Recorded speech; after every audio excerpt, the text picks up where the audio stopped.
You don't get here without things starting a long time ago. So, two soldiers and a nurse found ourselves in Amsterdam.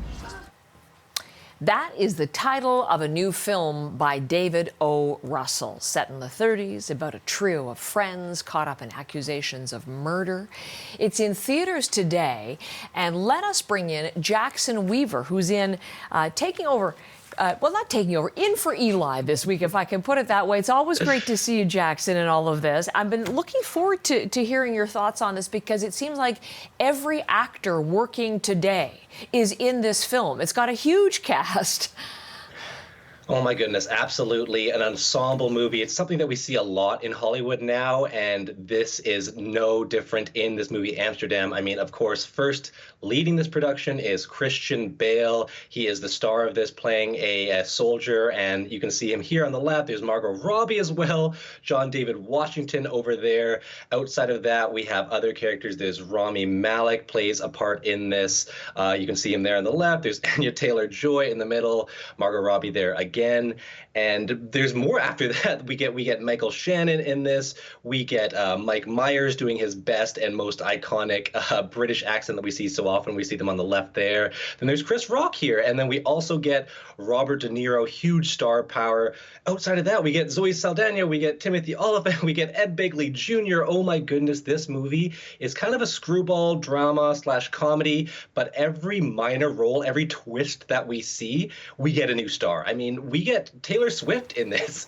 We get her in a very iconic, very important role in the plot of the story, and it really is one of those star-powered movies that relies very heavily on its acting and on the gasp that the audience gives when they see this recognizable face pop up on the screen. One after the next, after the next, after the next. And this is a story supposedly based on or inspired by a true story, Jackson? I think inspired by is the best way to describe it. Now, the film opens up with the lines, "A lot of this actually happened," which is an interesting way to intro a true story, and it's very much taking aspects of what really happened in our history kind of from a buffet table.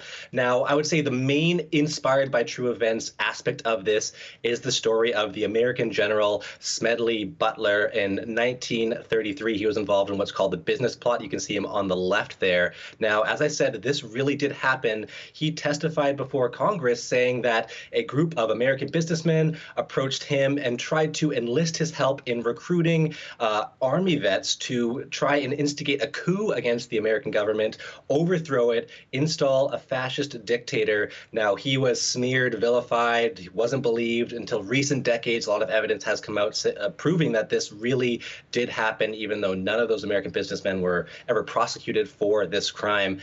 Now, going back to the inspired by true events, that is just a small part of what is a very winding plot by David O. Russell, the director of this film.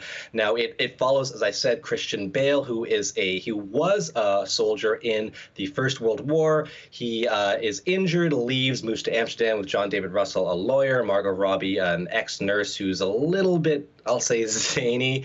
There's an aspect of a murder mystery, a whodunit. There's other aspects of as I said, that business plot, but 100 other plots that twist and turn and take aspects of real life, real true history that I would hesitate any history student to examine too closely. Okay, so with all of this intriguing plot, glittering cast, overall, what did you think of Amsterdam, Jackson? Oh, that is a tough question because, as I said, there's so much here. This is a movie that You'll laugh. Christian Bale offers a stellar performance, a hilarious performance. Margot Robbie, the same. But it's kind of hard to follow. There's so much here. There's so many twists and turns, so many mysteries. It really relies on star power over any sort of maybe cohesive plot. You might see elements of Wes Anderson in here and kind of the surrealist nature, but I'm not sure that it quite lands with the same heft that we would expect from him.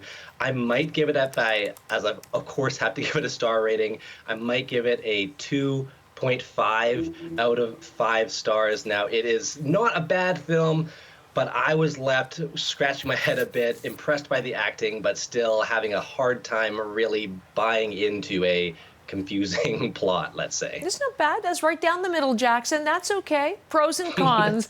Great to see you, and thank you for coming in for us today, Jackson Weaver. Thanks so much.